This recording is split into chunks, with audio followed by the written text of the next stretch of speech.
Mark Grayson is a fraud because he's a terrible superhero. Congrats, guys.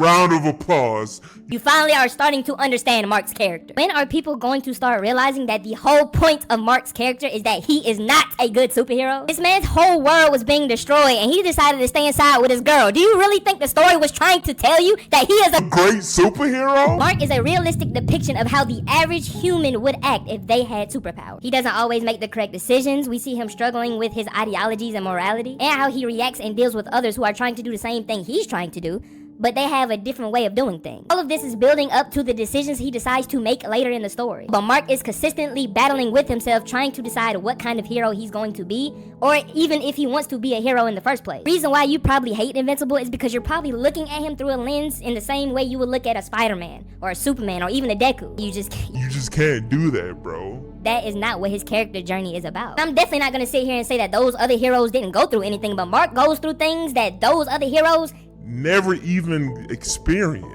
Past moments and future moments, because trust, there's going to be more. Mark has to choose between his own selfishness and the obligation he has to be a hero. And the reason why Mark is a realistic character, because some of those times he chooses to be selfish, and that's 100% understandable. That's realistic. I can relate to that. That's why I personally know I wouldn't be a good hero, because I personally would struggle with the decision to choose being a hero versus just protecting the people I love. And I know a lot of you would feel or act the exact same way. And that's the entire point of Mark's character that y'all just refuse to understand. If you want to watch a superhero be perfect, go read My Hero Superman, dog, because Invincible is not that kind of story that it's trying to tell you.